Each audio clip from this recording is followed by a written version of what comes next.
So welcome to this Women in Agile event tonight at News UK. I think many of you know that technology here at News UK is headed up by our CTA, Christina Scott. And she led the change for technology to be an enabler and a partner with the rest of the business, whilst also introducing agile ways of working across the wider business. But for me, I think in my mind, one of the key things she's brought to technology is as a role model and a support for women in this industry.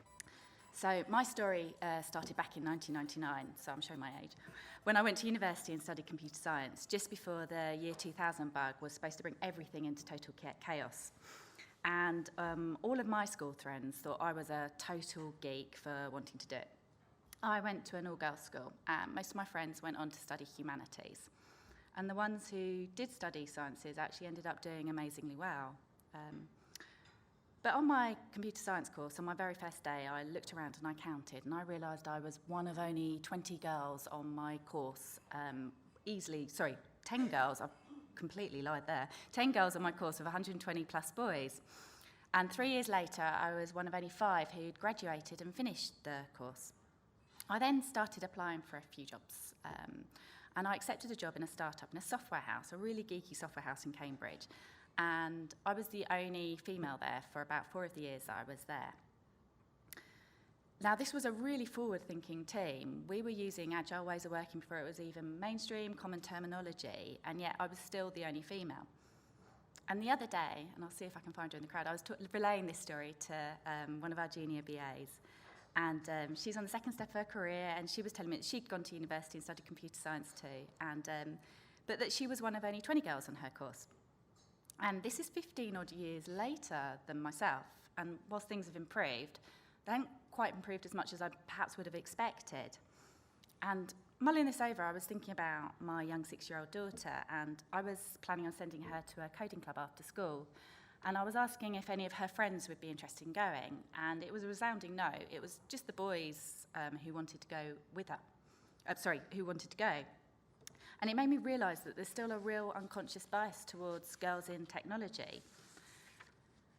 But it wasn't really until a few years later that I started working at the BBC, and that was the first time that I'd had a real female role model in the workplace that I could aspire to. And it was almost like I'd only just noticed for the first time that I'd been in the minority at work for all this time. And it started me thinking about why there weren't more women like me in technology. And I think we probably all have our own theories or views about how we could improve that and how we do get more women into technology and ultimately retain them. But I think the one thing that we can all agree on is that having a role model is a great start. And I mean role models of all ages at all all different aspects across technology and all stages of their career. Here at News UK, we have actually started to recognise this, and there's a real passionate group of women here who've started a programme to invite schoolgirls to come in and see firsthand all of the different jobs and roles that a career in technology could actually look like. And we've been holding workshops and tailoring them to interest teenage girls, for example, using electronic arts and crafts, and also having women conduct different types of talks about different types of roles that we have here. And it shows a young girl that a career in technology isn't a one size that actually fits all. And some of us as STEM ambassadors actively volunteer in schools to help organise STEM challenge days and different types of talks, etc., that a role in technology could be like for a young girl who's considering her A-levels or her university options. And we're collectively trying to provide these girls role models that they can also aspire to. But just as importantly, we need role models in the workplace too, for our female staff to look up to. So we need to understand how to retain our women and actively encourage them to go for promotions. And over the last year, the same real passionate group of women here at News have kicked off with renewed vigour our Women in Technology community. And with the support of Christina, we've reached out to all of our women in technology, and we've asked them what they would like out of the community and how we could better support them. And some of the themes that we found our women are keen for support on were confidence, public speaking, or how to avoid it, like me, technical knowledge shares, interview techniques, but also resilience, and also training on how to avoid that unconscious bias that I was referring to earlier. And actually, anyone who's really interested in the very real gender data cap, there is a book called Invisible Women by Caroline Perez, and it's a must-read.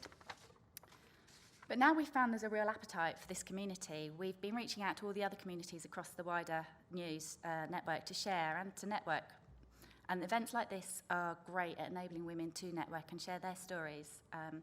And our speaker tonight's covering one of the topics that seems to come up time and time again about how do I make an impact at work.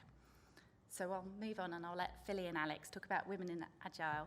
But lastly, before I do, if anyone's got any interest in working at News UK, please contact techjobs@news.co.uk.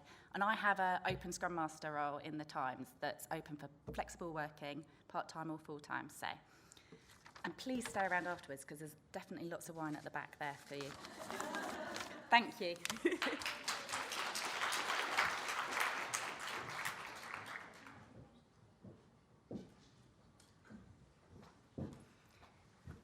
Thank you so much for that and for sharing what you're doing here at News UK. Do you want to kick off? Yeah. So I'm Alex Minney, and I'm Philiy Lander. And we also have Bianca, but she's currently in the Seychelles enjoying herself. So, but sucks for her. So just to give you a bit of insight, if you're not already aware of what we do here at Women in Agile, so we are a non-profit organisation, primarily here to promote women in the Agile space, create a community and a network, and to help new voices come through. Thank you very much, News UK, for hosting us. We're really, really grateful. So like I said, we're non-profit. We rely on the generosity of different companies to host us and the generosity of our speakers as well to come and speak for us today. And thanks to our returning people as well. Our community has grown in the last 2 weeks. We've had 100 new members join. So it's great to see some familiar faces and great also to see some new faces tonight. So thanks to you all for coming as well. So when you came through the door, we gave you a raffle ticket. If you didn't get one, come see me afterwards. We will be doing a... Not yet. You don't need them yet. Everyone's like, what is it? Not yet. Just making sure you have them. Our friends at Aginext have really kindly donated one free ticket to us, which we'll be doing the draw for later on today. So this is for their conference on the 19th and 20th of March. Don't worry though, if you don't win the ticket for a free conference ticket, then there is 15% off if you use the offer code. So you've all won 15% at least tonight. We're all winners, right? Also, there is the 18th of March where they are offering some training on Wardley mapping and coaching foundations should you wish to supplement your learning at the conference. More special offers for you. Very lucky people. So 10 Women Strong are a female leadership program. They do purely remote ones, so it's really easy. There's a weekly call, and then there's also some that involve residential stays as well. You might see me wearing this giant badge because I've been through the program, and I just tell everybody how much it's enhanced my life. And it's why I'm standing here today running this community with Alex and Bianca. This wouldn't have happened without 10 Women Strong. If you'd like to hear a little bit more about it, it's just unlocking your potential and living your life on purpose, which I think yep, that's what it says. So they are giving you a whopping 20% discount, which is very, very generous with the code there. So if you want to catch that later, let us know. Also, our next meetup, which we'll put live tonight, is in 1 month's time, and Judy Reese is going to join us to talk about handling those difficult conversations, which can be difficult anyway, but when they're on remote or on a call, they're even harder. So she's going to teach us how to deal with those in a great way next month. If you want to stay in touch, Twitter, Meetup, we also have our YouTube channel. So as you know, we have our videographers. So if you miss something, you can always catch up with us later. Subscribe. There's also ways to get involved with what we like to call the mothership. So that's the mother organization that is the global org, and we're a local chapter here. And there's, what are we up to, about 40-something now globally? Best from the mothership. 50 worldwide. So that's also ways you can get involved. And then now it is showtime. So, Alia, I have the amazing honor to introduce Alia. She has not only been a great friend to me, but a mentor, and again, probably wouldn't be standing here without her. She inspires me every day, and even just today, she was helping me focus on something. So without further ado, you're going to get to benefit from her as well. Come on up, Alia. Hi. How's everyone tonight? Good, good. All right, so I thought, before we get started, I'm just kind of curious who's in the audience today. So how many of you are here because you are members of Women in Agile? A couple. Amazing, amazing. It's a great organization. Thank you, Philiy, for having me here tonight. It's awesome. How many of you are here because a friend of yours said, hey, we should go along to this meetup. The topic might be interesting, we hope. It's a good opportunity to meet a couple of other people. A couple of people, yeah. Okay, good, good. How many of you are here for the drinks and the food? Yes, me too, me too. Honestly, all of those reasons are phenomenal reasons to come and start to build your ability to network and influence. It doesn't matter why, really. It just matters that you are getting out there and taking the next step to meet other people and to make connections. So I wanted to do this today, not just because I love Philiy and I love what the Agile organization has done for my own company, but the topic of influence is one of my favorites to talk about. And it's a favorite because it has power beyond what I think any of us really realize. You kind of, like, as you start work, you think, I'm going to go to the office, I'm going to do a really good job, and then I'm going to get noticed, and then I'm going to get promoted, or I'm going to get the next job. And the reality is that is important, right? But it's not the thing that makes you the most successful that you can be. Because if you're doing a job and you're working really hard, and you're over here, and nobody sees you do it, where's your recognition? And you know this is happening because you might not get the promotion that you're hoping for. You might not get that next job that you want.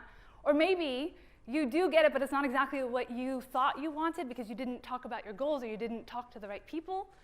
I really think that success is along these lines. Performance, yes. How you present yourself, how you speak. But really about exposure. And I'm not the only one who thinks this.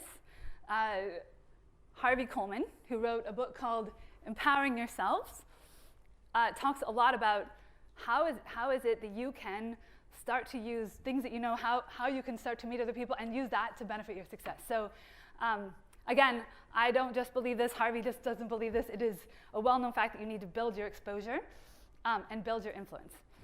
So I thought it might be interesting to tell you a quick story about my background and why this has been so impactful for me. So I grew up in America, if you noticed, and on the West Coast in America, in Portland, Oregon. And I went to school in Seattle, Washington, and ended up with a business degree and a focus in technology. And it was sort of my first foray into the technology world generally. I was not a coder in high school. And I went out for my first job interview, and I sat there for a consulting firm, one of the big four consulting firms at the time, and said, you know, I'm really eager to do a good job. I want to do this. And I ended up meeting loads of people, and I sat in this one particular interview, and I just remember the manager, literally the whole time, this manager at this consulting firm is drumming on the desk, drumming on the desk, and drumming on the desk, and I'm sitting there petrified. What have I done? This guy is so bored by what it is that I'm saying. I'm just going to stay a little bit more quiet. I'm really interested. I want to learn. This is probably what I need to be doing. I walked out of that interview, ended up getting that job, and it was two things. The last time I've ever interviewed for a job in my life, and number two, he has now become a friend. I worked with him for about 3 years, and he's now become a friend, and he continually tells the story where I was his best interview. I got to tell you something. I don't think I said much. I really don't think I said much. I think I spent a lot of time listening. So my first job, only job I've ever interviewed for. I worked there for about 3 years. I end up, somebody says, hey, there's a startup around the corner. Maybe you should go talk to them if you're interested in doing something else. So based on this recommendation, I go chat, and they say, yeah, we know that you know so-and-so. Come join us. So I joined this startup as a recruiter, because I thought, oh, that's interesting. I've never done that before. I'll learn it. Met loads of people. And then somebody from my consulting firm called and said, hey, you know how you were working on sort of the combination of security and privacy at the consulting firm? Do you want to move to New York and join an investment bank? And I said, yeah, that seems like a good idea. I could go do that. So I packed up, and about 3 weeks later, I moved to New York, and I joined Deutsche Bank at the time. And from there, I met someone else who said, hey, you have a background in technology, right? Do you want to run a technology team? Like, oh, okay, I could do that. And again, off I went to the next job. I'm spending a couple of years at each of these jobs trying to learn and make it better. I guess you probably can guess what happens next. A couple of years later, I met someone else, and they said, hey, do you want to help open up a technology arm of our company in another part of the States? And I was like, yep, I'll do that too. And the story continues, right? Like I can go on, and I finally landed in New York, and this is where my story takes a bit of a dive. I start working at Bloomberg, again, through networking and people that I know, and my team gets laid off, right? Like the worst thing that you think is going to happen to you as an adult. My team gets laid off. And the remarkable part of that experience is that my network rose up, and they called me that very afternoon that we got the news and said, please come back to work. Well, lucky for me, I found out I was moving to London. I came to London, I called up my network, and I said, okay, I'm ready to go back to work, and I'm now back at Bloomberg because of my ability to network and influence, 100% because of that. I think I'm okay at my job. I think that's probably a baseline requirement. But I don't think that I got all of those opportunities because I was amazing at my job. I don't think that I'm always the smartest person in the room even. I think I just really am interested in knowing about other people and knowing what their needs are and learning how to network. So I'm now in London, I'm here, and I'm talking to you guys about a topic that I think is so powerful and one that is often misunderstood. So I thought we could just spend the next half an hour or so, hopefully it's half an hour, and talk through what it means to influence and what it means to be an influencer, and then how you might gain that. And I find this topic really interesting because it is kind of misunderstood, right? It's like one of those words. It's almost like a dirty word sometimes, right? Like it's somebody says, oh, you need to develop a strategy, or oh, you need to manage up. And they might as well be telling you to perform miracles sometimes, right? Like it's not obvious what it means, this thing. And so for me, I've developed a couple of strategies that I think are helpful. I like to call them hacks. You can develop your own, maybe take some of mine, think about things that work for you. But I thought I would just share what I had, and maybe it's helpful to you in the future. So a friend of mine posted this definition of what an influencer is. If you guys, anybody have teenagers or anybody on YouTube, they'll be intimately familiar with this concept. So basically, somebody that has the power to affect decisions, right? Either through authority or status or knowledge or in any way, and then they create relationships, right? So my kids watch YouTube all the time. Yours might as well. It makes me insane. But these influencers have power. And as maddening as it is that you see a 6-year-old opening toys and influencing your kids' decisions, it's reality. And this echoes up through adulthood. And I think this definition is spot on. However, it doesn't tell you how to do it. And how to do it is sort of the secret, right? So I've really thought about what it is for me, like what the how is for influencing. And I've broken it down for me into these 3 categories, which really boil down to, do you know who I am? Do I know what you need? And what value do I bring, right? What value do I add? And I think it is the juxtaposition of these 3 ideas that sort of establish influence. So we're going to go through these 3 things, and I would love to take questions at the end or connect later. But these are the 3 things that are magical for me in terms of building influence. So do you know who I am?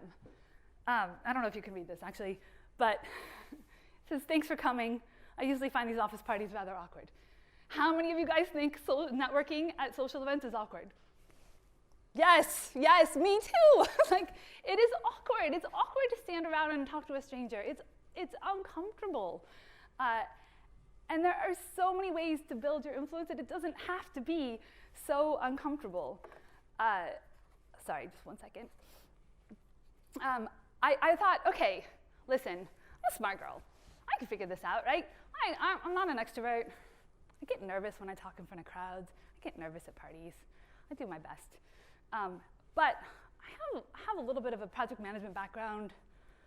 I kind of know how I could approach this. So I sort of scientifically broke it down and said, all right, well, if I know what it takes to meet people, and I think I know what the kind of people I need to meet are, I decided I could probably create this sort of network relationship map of sorts, right? So I've called it, for the purpose of this, you can name it whatever you like, but I basically created this sort of network relationship management spreadsheet. And I said, okay, so let me think about this. I have a goal, right? So let's say my goal for 2020, so you guys know, and you can hold me to account, is to be better at public speaking. My goal is I want to know more people, or my goal is I want to be more impactful somehow, right? So I figured out if I can break down those categories, so I've got these categories over here, so the people that impact my career, people that are advisors to me, and people that are doing my future job.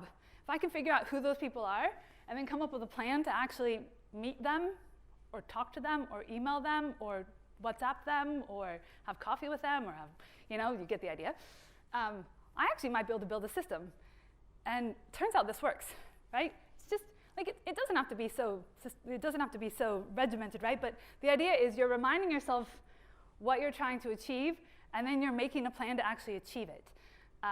And I have a great story to illustrate this. I was in New York about 10 years ago, having brunch on a Sunday, as you do, and I ran into a friend of mine who I did not expect to see. So we sat down, we ended up having brunch, chatted, and as we got up and left, he said to me, God, it was so nice running into you. I didn't have you on the schedule until next Thursday. And I was like, I'm sorry, what? Like, what? I thought we were just friends. And he was like, no, I have like a whole map of people that I want to meet. And I was like, how does that work? Like, isn't that weird? And meanwhile, but keep in mind, I've known this person for years at this point. And I'm like, have I been on the schedule the whole time? And he's like, yes. And I was like, okay. Turns out this guy is one of the best networkers I know today. And he's incredibly authentic about it. So I guess for me, the hack here is identify who you are looking to meet, make a plan, right? You can make a plan, and then do it, but do it authentically, because everyone knows when you're disingenuous. And you learn some stuff, right? You can learn some stuff from all these people. Your list, by the way, might not be my list. Your list might be people that I can learn from, people that I want to mentor, because that's the kind of role that I want. Like, it could be any list that you want. You really have to adapt it to yourself. And the second thing is self-promotion. This one is so awkward. It's so awkward. And I actually, a friend of mine who is here tonight said the other day, it sort of reminded me, like, I feel like I have to sell myself every time I go to one of these networking events. I went, oh, that sounds exhausting. That's not fun. That doesn't make this fun.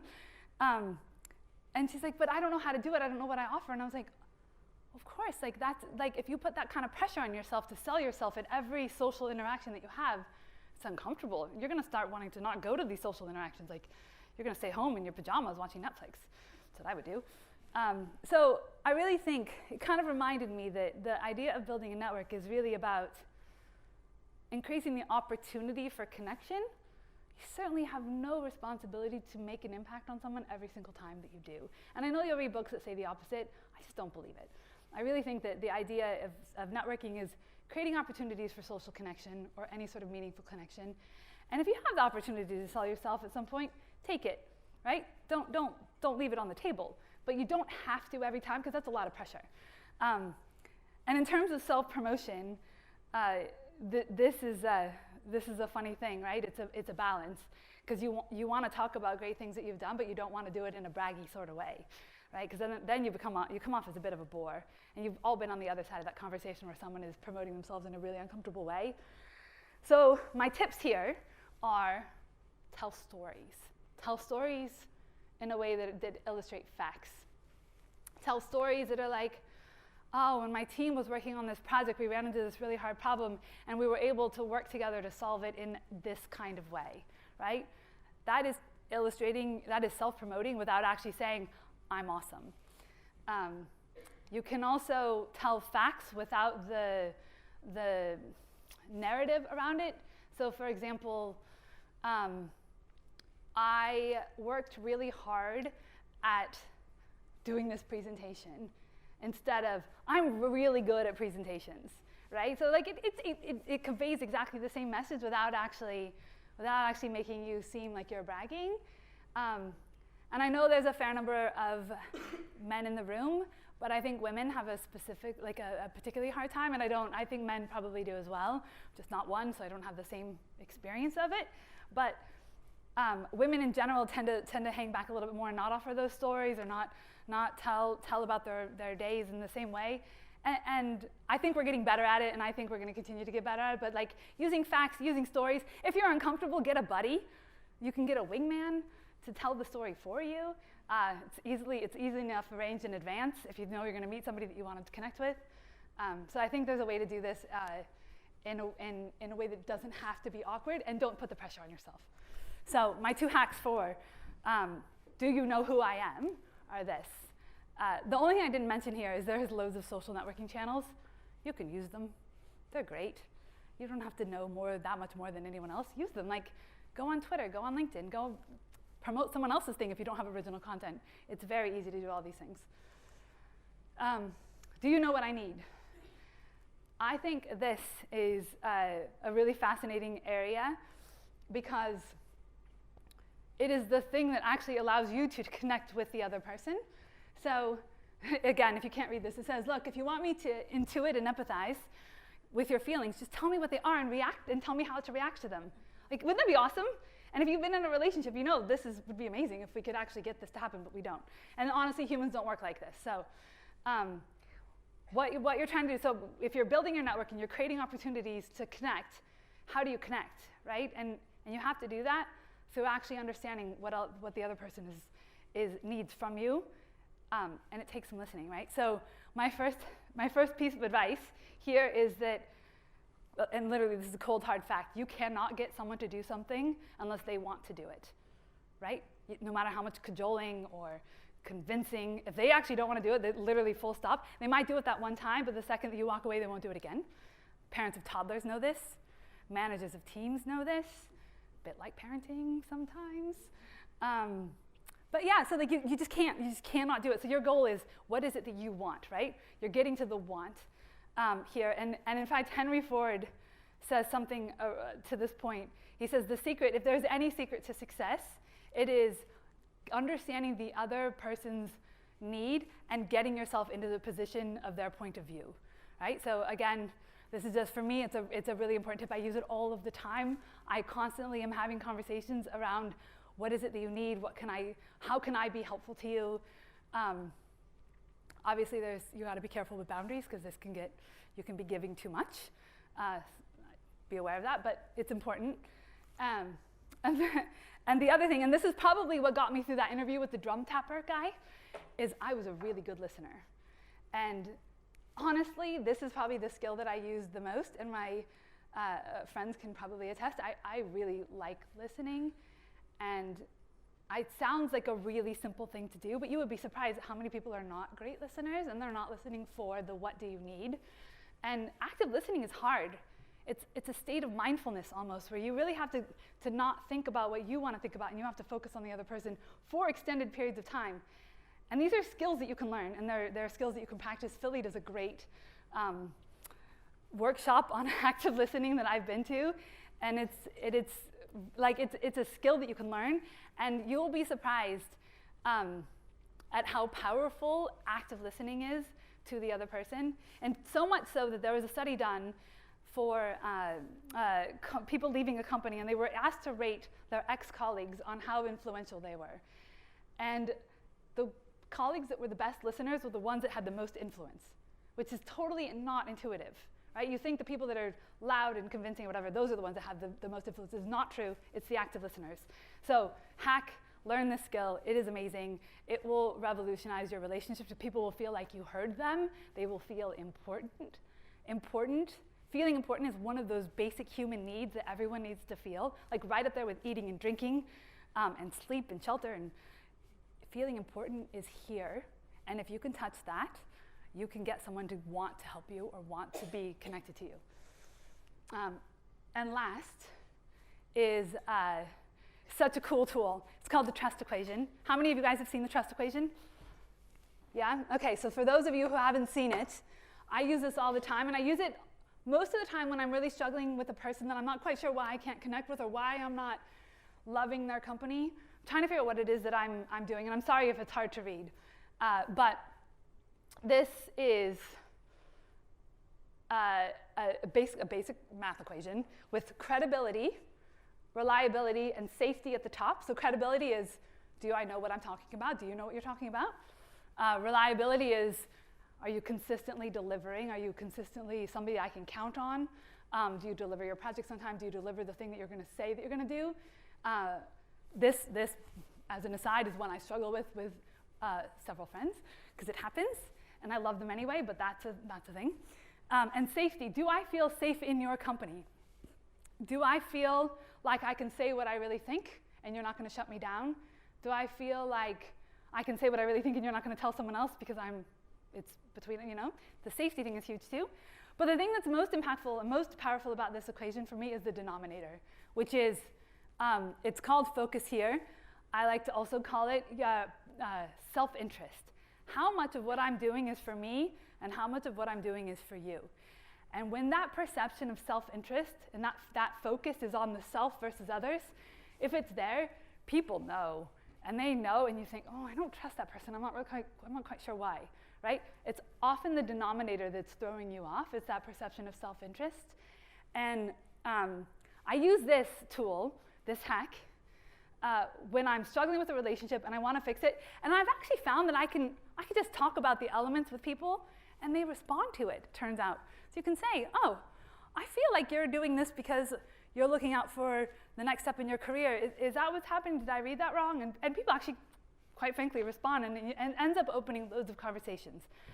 Not only is it open conversations, it helps you understand yourself better and where you fit in the world. And so all these three hacks sort of, for me, again, there's a million, you can read loads of books and stuff, but for me, these are the three big things that I use to try to get to the place of, do I know what you need, and how am I connecting with you so I know how I can do the next thing, which is deliver value. So, what value do I offer? And so yeah, I did pull this down, but you got to have content. You got to have content. It doesn't matter. I did say earlier, what you do is less important, but it doesn't matter. You have to have content, but more importantly, you have to have context. So that could mean anything from you know how to do your job well, but also like, how much do you know about the surrounding industry that you're in? How able are you to hold a conversation in this area? And then how do you know when to present the information? So this, I think, is probably of my presentation the wiliest of the ones, because it's the hardest one for me. That's like here's a hack that you can use. What I say in this one is read. Like if you read blogs, if you read articles, if you read, Twitter, I don't really care what you read, but if you read a lot about a subject, you will find yourself using these bits of knowledge that you learn in regular conversation. And as you're thinking about when to use them, think about this little piece of information, which is you're going to get all this knowledge, you're going to be reading, you're learning, and you're already doing that anyway, right? You're here tonight, you're definitely already doing that anyway. More information does not equal more influence. And this is especially true as you go up to senior manager levels. In fact, more information tends to equal less influence at that level. So as you're thinking about content and context, remember that when you offer the particular content, it matters. When you offer it in a particular context, it matters. I know this one is a bit of a non-hack, but I'm basically trying to acknowledge that as much as I've just stood up here and saying you've got to listen, you've got to talk, there is a bit of a content element to it, and I think it's important. And I think it can be equally powerful. And my story for this is that so when I joined Bloomberg in London, I came as I was brought in, they said, there's a problem in our team, we don't know what it is, we'd like you to come help us figure out how to fix it. I said, okay, cool. And I love ambiguous jobs like that, right? Because it just allows me to go talk to people and get to know what's going on. And so I come in and I kind of figure out there's an organizational problem, there's there's a people problem. It's mostly people, as you guys have probably experienced. Most of the problems that you experience in teams or connections or people or culture or influence, that kind of thing. So we get that sort of half sorted out. We're working on it. And it turns out we also have a quality problem in that we're not particularly good at managing it. And so I went away and I read all I could on how are you supposed to do QA in mobile teams. Well, I'd never done it before, I have no idea. I watched all the videos I could find on YouTube. My husband would come home and find me in bed with my laptop with the video open on like Google presenting on quality assurance. He's like, what are you doing? I'm like, I don't know, I feel like I need to understand this better. So content, right? So I certainly didn't take all that content right back to my manager and be like, here's all the things you need to do. I said, I think I can fix that. And I think we're missing the ability to tie our development cycle to quality, right? So like that was my context. So I got the content, I had the context, and 2.5 years later, I'm still running that QA team, which I did not mean to do. But we're doing, it's been great, and we have a great story to tell. So there is something here. I'm not doing a wonderful job of explaining it, but I promise you there's something here around just reading, right? Just reading more and being able to hold a variety of conversations. This is awesome, and this is something that I didn't even know was a thing until a year ago, and I had no idea the power of it. And so it is the difference between mentorship and sponsorship. How many of you guys have mentors? Please tell me you have mentors. You have mentors, yes. How many of you have sponsors? Right? How many of you guys know the difference? Good, okay. I didn't know the difference. And I think I could have, I didn't, like it was like a light opening. My favorite explanation of the difference between a mentor and a sponsor is somebody who's going, great job, right? The mentor is like, great job. I think you could do a little bit more here, maybe check out this, but really good job, keep going. They're your cheerleader, they're backing you up. And the sponsor is the one that goes, hey, can I introduce you to so-and-so? They're looking to hire a Scrum Master. Where's Lisa? She's hiring. They're looking, can I introduce you to someone else? Or hey, this team over here is looking to promote someone. Or there's a speaking opportunity, can I have you come speak at my event? Philiy, in this case, acted as my sponsor. I think that the sponsorship is so powerful, and women don't do it. And I don't know why. And I know why. I didn't even know it existed. I know I didn't do it. I want to tell you that I didn't know how to do it, so you do it. It is unbelievably powerful. And I was thinking about this. So you know there's a stereotype of men on the golf course, right? And I thought about the kinds of conversations that they're having on that golf course and the stigma around, like, oh, the deals are done on the course. And I realized the men are not sitting there going, hey, great job in that meeting, buddy. They're sitting there going, hey, I need you to introduce you to this other person. I need you to go meet and have this networking event. And I went, oh my God, they're doing sponsorship on the freaking golf course and we don't have a golf course. So I am now, because I'm interested and also it's a good idea, trying to teach myself to play golf. That's hard. But moreover, I'm looking for sponsors. And I have a couple in my current organization and I have one outside of my organization, and it has been the single biggest change in my ability to influence than almost anything else up here. It is crazy important, and I want, if you guys leave this room with anything from this presentation, please leave with the desire to go find yourself a sponsor. It is that important.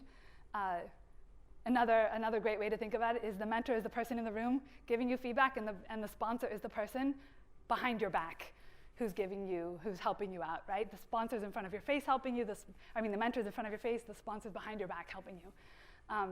And the last key thing about this relationship is it is not a passive one, right? The sponsor is a person that you need to do 70% of the work to enact, to accelerate that power. So for example, I like to, the sponsors that I have, I tend to go, hey, I did a speaking event tonight, and I have a goal of learning how to do this more publicly in the future. Do you think you could help me out?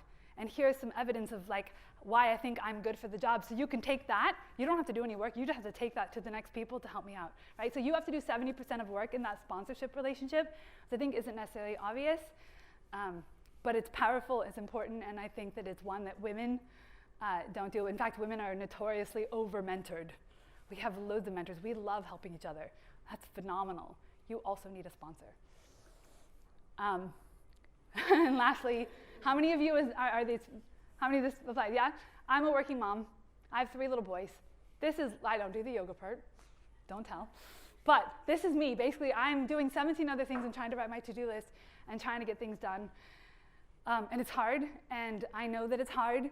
And so my last hack, my last favorite thing, in order to combat this, so you can actually focus on the yoga if you do the yoga, is called the 5-minute favor.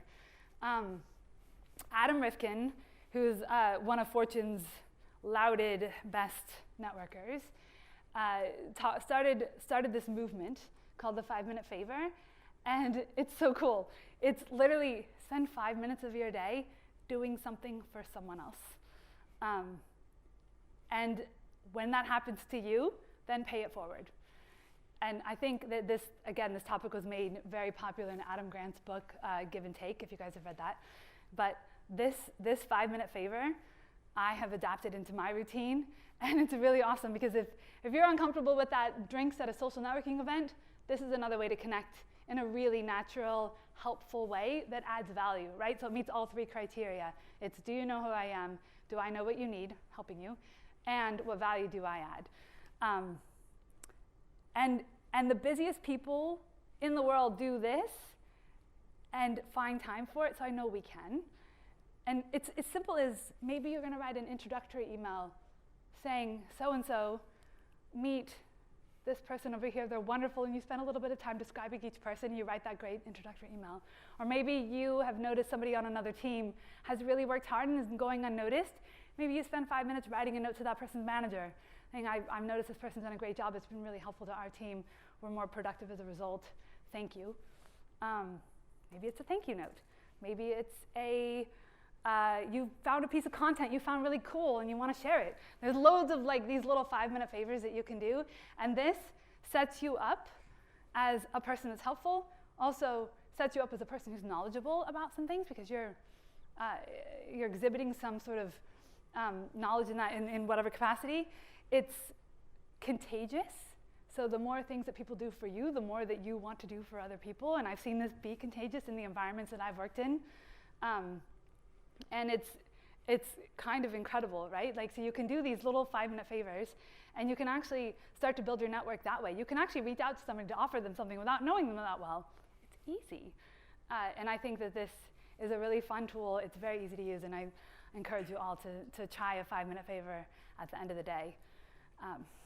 So develop a point of view, find a mentor and a sponsor, and start doing some 5-minute favors so you can help build that rapport with people. And thank you for coming tonight. I really appreciate your time.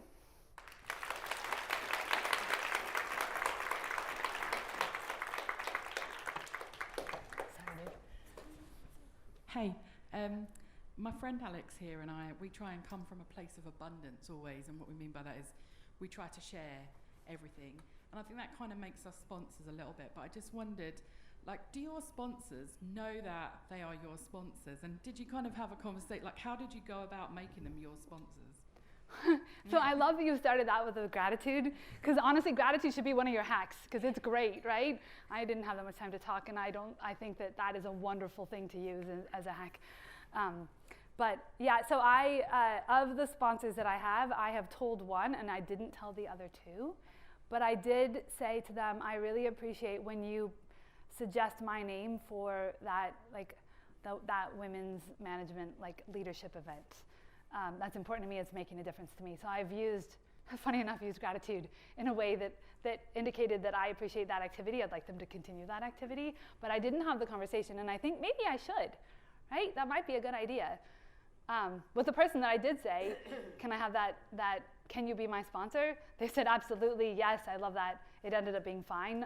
I've never had a situation where someone turned me down, but I could imagine that could happen. And I hope that I would handle it gracefully, but yeah. But the gratitude is key. I just think the thought of rejection might prevent me from asking. That's why I was kind of asking you how you went about yours. Yeah. Thank you. Yeah, no, that is scary, right? The thought of being rejected, it's super scary. Although if you don't ask, you don't get. Exactly. Yes. This equation you set up with focus being important and the thing that can throw you off, and also thinking about what people need. What if you're dealing with people where you can bring lots of value, but what they basically want is for you to not influence them? Is that what they want, or is that what they say they want? What they specifically want. They want to be in charge, they want to be the king. Often males, of course. Yeah, yeah. I mean, I know, Sorry right? for the prejudice there. I think there are definitely situations where you can't win, right? Like you do the best that you can to try to influence. The situation that I've had that's like that, where the person wanted to be in charge, they talked over me. I did actually, because I am a bit like this, so it worked for me because it was authentic to me. But I did say, hey, when you talk over me, it makes me feel like, or it has the impact that you don't respect my opinion. Is that what you meant? And that also sometimes opens the conversation. Sometimes it makes them go, oh, and then they run away. It's not always successful. I think that if you're in a situation and you can't get to a place where you understand what they need through asking questions, through listening to the subtle cues that they're giving, and you can't actually deliver what they need without it being a very direct conversation, it might be a case that actually that is not a great relationship to have, right? But in the cases where I've just tried to I've literally sat there and going, okay, is this helpful to you? Like, I'm quite a direct person, so it works. Again, the authenticity works for me. But is it trying to think of this one particular situation? I kept asking enough questions, so I got to the point of here's the thing that you care about. And I'm like, okay, so I can help you in this way for the thing that you care about. So if I use my testing example, this team really wants to make sure that they don't look bad in front of the clients. So I've built trust and credibility with him because I never ever say anything in front of anyone else. And if there is something, I always pull them aside separately, discreetly, talk to them. And I've built my trust and credibility that way because they need to look like they're in charge in front of everyone else. And so that allowed me to do that. But yeah, I think that's a hard situation. And I can just say, keep trying to, in any avenue you can, to try to get at that need. Hi. Hi. I liked your scheduling hack, where you could fit in people that influence you directly and doing the jobs that you want to do in the future. But you also mentioned being authentic. So for instance, meeting or, scheduling time regularly with my vice president, I don't think is authentic. So how would you advise that I would go about establishing an authentic relationship firstly, and then maintaining that on a set schedule? So do you work in an organization that has an openness like that? So the reason I'm asking is I'm trying to decide, is it because you're scared, or is it because your organization doesn't actually promote that kind of culture? I don't think that I would have direct access to upper management in that manner. Okay. Is there anyone below them, right? So Yeah. Yeah. Is there anyone that you would feel more comfortable having access to that, next level up, rather than all the way up? Rather than shooting for the sky. Yeah. yeah, perhaps, yeah. Is there anyone in a different organization that maybe has that next level up, or that you're interested in? Yeah. Yeah, I think shooting for the top, I wouldn't call Mike Bloomberg, not just because he's running for president, but I'd feel uncomfortable too. It'd be really cool to be the CEO of a company, but I probably wouldn't do it either. So my advice would be just try to look at that next level. Mm-hmm. Can you do there? Is there something authentic in it for you there? Yeah. I think the other thing is, and the authenticity piece is important, because a lot of people think, I want to get my next job, so I'm going to start building my network now. Mm-hmm. And the reality is that is inauthentic, right? So you have to start building your network now, and then maintain it over time. And that doesn't mean, right, I wrote some like every 2 weeks, every month. Other people I talk to once a year. It's not like that. It's not like that for everyone, is what I'm trying to say. But yeah, I think if you start with a few people now and you sort of get into the habit of people that you're comfortable with, and then try one person that's just try one. It doesn't have to be a lot. Just try one person that's like a little bit above where you're feeling slightly comfortable, and have a coffee, because coffee's easy and it's limited time. And if it goes awry, you don't have to stay for the whole date, right? But yeah, I would say like try one person that's just a little bit outside of your comfort zone first. Okay. At least that's what I would do. Okay. And do it now, right? Because again, like the second you need to enact it, you don't want to have to start to build it. That feels super inauthentic. Yeah. Okay. Thank you. Thank you. Hi. I was wondering, when you join a new company, what are the things you do to kind of survey the landscape and know who to influence? Because sometimes you can come in somewhere that's very different to somewhere you've been before, and you don't want to like bulldoze your way in, even though you've got all these ideas. So what's the first things you do when you join somewhere? Yeah, so my first, my plan when I join a new company is to go meet and talk to as many people within the sphere of my team and the immediate next sphere of my team as I can. And I'll do that over lunch, over coffee, schedule actual meetings in conference rooms if that's the thing. And I actually come, again, the authentic thing for me to do is to come into the room and say, hey, I'm just trying to learn how this works, and I'm going to ask you loads of questions because I really want to understand the detail of it. So be patient with me. I will ask loads of questions, and and after that conversation develops a little bit, if the person seems to me to be someone who is willing to offer information and continues to be helpful, I will say to them, do you mind if I continue to use you in this way, because it's really helpful to me and I want to learn and be able to provide value for you, and I think that you're a great person for me to ask these kinds of questions of, and that's been helpful. But yeah, so I try to meet as many people as possible. I have a thing, I don't know if this works for you guys, but I have lunch with somebody different almost every day, and that may be really exhausting for some people to think about, so don't do that if it is. But I have lunch with somebody different every day. I have coffee with probably 3 different people as well every day, and I ask a lot of questions. So that has continued to serve me even once I've been at the company for a while. Is just really continuing to reach out. And you'd be surprised, right? It feels like you mentioned, like, I'm nervous. I don't think they're going to want to do that. You'd be surprised at how many people like it. And I like it when someone reaches out to me. I feel, oh, they thought I was important enough to call. That's cool. I think that in our heads we kind of think we have this fear, and it prevents us from believing that we are worthy of having that kind of interaction with. But we are worthy. We're 100% worthy, and we have a lot of things to offer.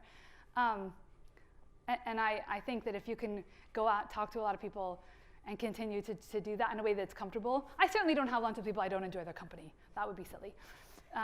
But yeah, I do that. And that's served me well for multiple jobs. And I'm intensely curious about people, so that helps. Because I really just like to learn how they work and what makes them tick, what makes them make decisions they make. So I really try to go in there. Yeah, I think that's about it. Hi. I was wondering if you've ever been in a situation where you've been micromanaged, and what advice you might give to somebody in that situation. Yeah, I'm laughing because my first instinct was leave the job, which I know is not possible. So for everyone, but yes, it's so uncomfortable. It's so uncomfortable. So I have decided that when I am being micromanaged, that is on them and not on me, and I'm not delivering something that they need. So in the situations where I have been micromanaged, it means that my manager does not have the kind of self-esteem that I'd hope that person would have, and so as a result, they're very fearful of potentially looking bad to their management. And I know you can, like, there are words that you could throw out, like they're controlling or they don't trust. But I think for the most part, every time I've been in that situation, it is with someone who is uncomfortable with what they're producing. And so I realize that my job is to over-communicate and make them comfortable the best that I can. It is a really awkward place to be, and I am not a good person. I don't enjoy being micromanaged. I suspect most of you are the same. It's not nice. But it is, for me, indicative of someone who is fearful and someone who needs more communication from me. And so I try to deliver on that, and if I can. And it is not a natural place for me to be in that like progress reporting standpoint. But I know that's the thing that they need. And then if I can get them comfortable and get them out of that fearful state, they will hopefully let up a little bit and allow me to do my job. But yeah, there's that micromanaging bit is uncomfortable. And there have been some situations where I have never been able to get the manager into a good state. And it's been a good time for me to find a different role.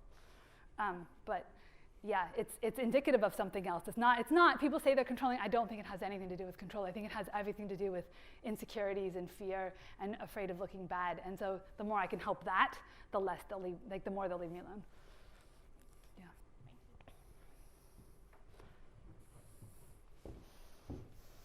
Thank you.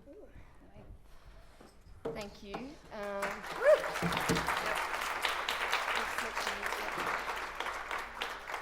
Just to one point that we heard during your talk, if you find yourself a sponsor and you want to present something, get in touch with us, so Women in Agile, and we'll give you the forum for it. Yeah, this is what this is community for. It's for promoting new voices. So come chat to us any point. We'll see what we can do. We even, one of our second meetup was a lightning event, so a lightning talk event. So if you're new to public speaking, it's a really nice way to get started. It's just 5 minutes, max 5 minutes. So you get to try it out without too much stress. So we'll hopefully put on one of those again soon. Okay, thank you, Alia. Can I help? And now we're going to draw the winner. Get your raffle tickets. Raffle ready, tickets. everyone. All right, I'm gonna go down. Oh, I'm gonna draw. Oh, We're okay. going to draw. We get the star. Oh, we it's get so to fun. draw. And if the How many? person is Just one? left, we'll redraw it. Just one. Okay. Sure, just one? Just one. Okay. Number 56. Who's lucky number 56? Yay! Amazing. We'll get your information off you. One last request. Our absent organizer said, hey, you've got such a big crowd. This is our biggest crowd we've had, by the way. Our max before was like 35, so we've about 3 times that tonight, I think. And she said, why don't you do the Ellen Rockstar thing and take a selfie with the crowd? Yes? Yes? Who's got the longest arms? Why don't I just take it for you? Okay. Do you want the selfie? You should be in it. You should be in it.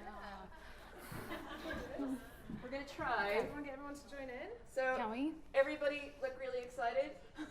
like arms up, like, yeah. Hey. There we go. Maybe, yeah. Okay, I think we got it. Amazing. Thank you all so much. The bar is staying open until when, 8:30? Yeah, open bar. Oh, we'll see you there. Bye.